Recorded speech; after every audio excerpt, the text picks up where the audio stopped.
So you're seeing all these people post videos and talk about the Mystic Timbers at Kings Island.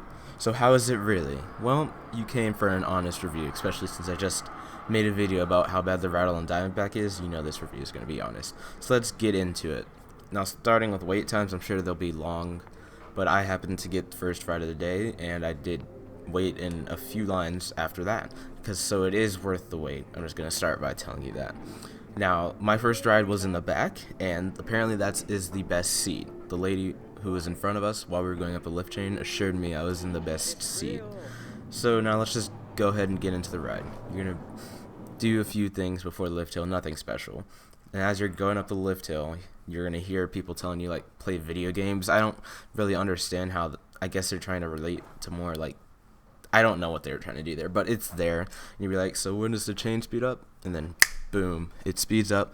You start going quicker, and it really does that better than the Beast, to be honest. Like, the Beast is just really slow, and then it just speeds up. But on Mystic Timbers, you can tell it's a good speed up, and then you slow down for some other reason at the top. Then you speed back up, and then Kings Island, again, has created another ride that makes a noise every time it goes over the lift chain. So now it has that and Banshee, which I find quite annoying, and I'm sure they're never going to turn them off for a while. But so you're going to go over, and you're going to go down this first drop. And when I was watching POVs, I was like, that's not banked enough. They did not use the no lateral G-force button in No Limits 2. But, I mean, there are laterals on it, so I'm sure that was intentional. So, yeah, it's a good first drop. And I'm just going to talk about smoothness here, because that's when I first noticed when I was going down this drop. You can tell you're on a wooden ride. It's not El Toro, where it literally feels like you're on a steel ride. I don't know how the instrument prefabs do that, but you're gonna feel that it's wooden. Now, you're not gonna get the jerkiness of wood, but you can feel the wheels going on the track, that you know it's wooden.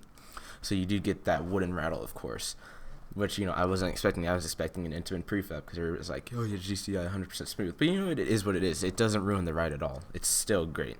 So you're gonna go up, you're gonna bank left, and then you're gonna come down the ride, which, like, there's a camera there, so that's where I knew the camera was after the first drop, but if there's a place to put a camera, that'd be there. So you're gonna go over that, and then you're just gonna do a bunch of airtime hills, and then you're gonna do a turn.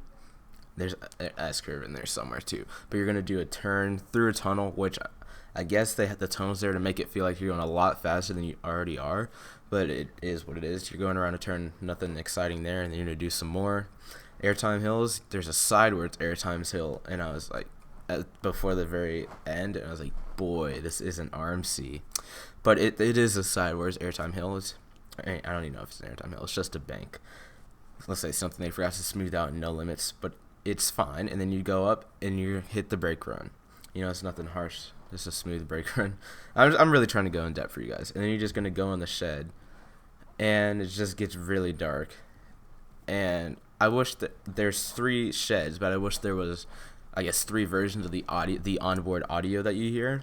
Because it's every time it's like, don't go in the shed. And then it's just go in the shed, go in the shed. And it just gets a little old. So I just wish they would make more audio versions for it. And then you go in the shed. I guess I'll spoil it.